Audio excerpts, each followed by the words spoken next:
published? You ever thought about releasing any of them? I don't know, I do it for fun. It's kind of like cosplay. Like, Yeah, I just... thought about publishing.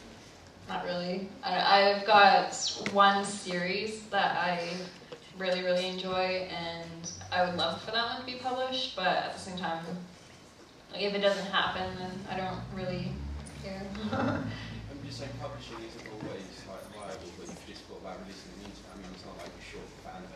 Oh, well, I mean, I've thrown a couple of stories on the internet. My Zelda one that I'm currently writing, which I haven't touched for quite a while, that one's on my DA.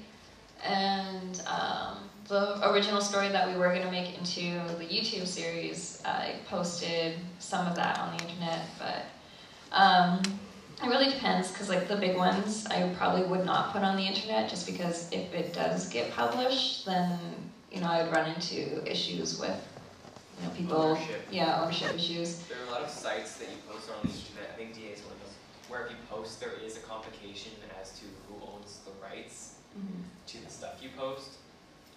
Facebook, I know Facebook takes all the rights to everything you post. So there are sites like that.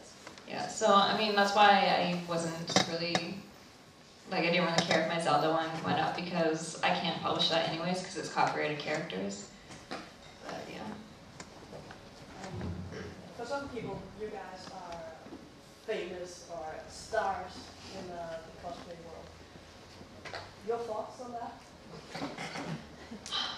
So this is a really touchy subject, because I know that we are, I like to say that we're well known in the cosplay community, but I don't like the word famous, because I think that it should be towards celebrities and people that actually get paid for what they do. And I don't know, it's really hard for me to explain. It's just I don't like people saying that I'm famous, or I don't even like the word fans, because I hate the word fans. Yeah, I consider myself equal, or even lower than most cosplayers. Sorry, I'm really thirsty. But yeah, so I don't want to hear that. It's always an absolute honor to hear that. It's not like I'm just shut up, shut up. Yeah. No, I'm always incredibly honored. We just don't really understand. Yeah. It's we just post videos of us goofing off, and exactly. We don't think that it is really anything to be, praised, I guess. Well, I don't know. I mean, because I look at a lot of cosplayers, and I'm just I honestly think that all cosplayers are essentially on the same level, because it's all how you look at a costume and all that. Obviously, if you're the Gundam guy from AE with the box on you, this guy just wore boxes of Gundam. And, everyone would be like, oh, that's such a shitty costume. But no, and in a certain respect, it's an awesome costume, because it's a parody costume. And he was having fun, so... 5 minutes. So yeah, I mean, I'm honored by it and all that. However, it's not something I pursue, and it's not something I dwell over, and it always surprises me. Every single time. It's hard to explain. Are there any cosplayers that you really look forward to meeting? Cosplayers? Yeah. It was fun meeting Killing Jen, because we've been talking to them online for a while. I don't know, we've met a lot of cosplayers over the years. We met Pikmin Link recently this year, and she was amazing. And she's Canadian. Yeah, she's Canadian. I totally didn't know that. That was weird. She was awesome at MacGyvering overseas. We had to drive down to Fanime in a car that had Pikmin Link and her friend and our two friends, and then us all in the car. We had so much stuff. So we tried to shove it all in the car, and then because Pikmin Link just somehow managed to shove everything in and then use her bow to just shove it in and hold everything. It was okay, close her butt. And so we had everything in, and they were in the back seat, so they had to flip over everything. I was holding armor for a long time, and it was funny. And I think a lot of the famous cosplayers online, or the well-known ones, I should say, that I end up meeting are always perfectly normal. most of them. For relatively speaking. So yeah, but I always look forward to meeting cosplayers, period. Evil Sora. I'd love to meet Evil Sora. She's so cute.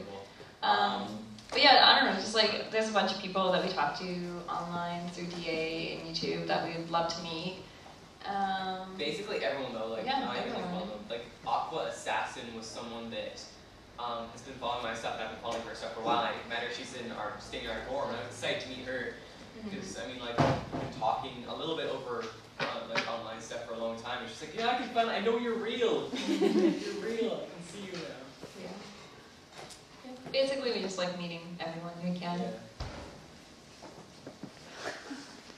Who would you say is your biggest inspiration? My biggest inspiration. I answered this last night and the answer does not change. Rebecca Black. Okay, no, seriously, I don't know. Seriously. Yeah. I'm inspired by my parents just because, you know, they've gone through so much and they've never given up, so I kind of strive to be like them and just do the best I can. I'm inspired by my dad because he's a troll. He's a troll as well as my dad, but I don't think I'll ever be able to. Courtney's mom. Courtney's mom. I love Courtney's mom. Valdrian's mom is the greatest mom ever. She inspires me. I guess one more question and then I think we can wrap it up. Yeah. Who's gonna be the last question?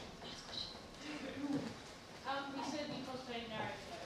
When you cosplayed Naruto, did you get like chased and like nearly beaten up? I did because that happened to me. On occasion, like I find that when you cosplay Naruto, a lot of people are more willing to beat you up, or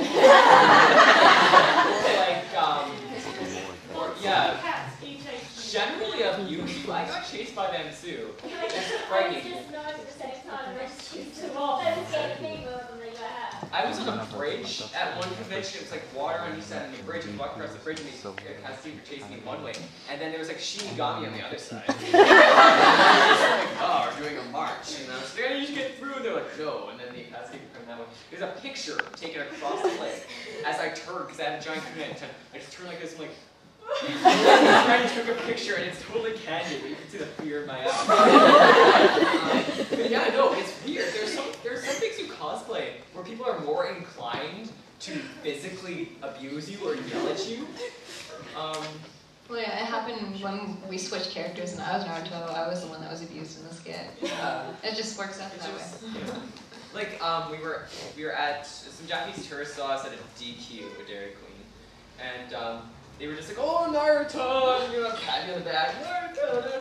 She walks up, they're just like, Sasuke.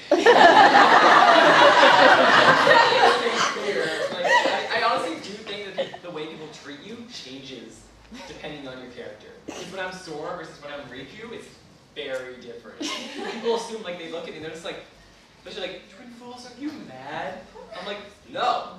I'm cosplaying Riku. It's like, I'm not making you like,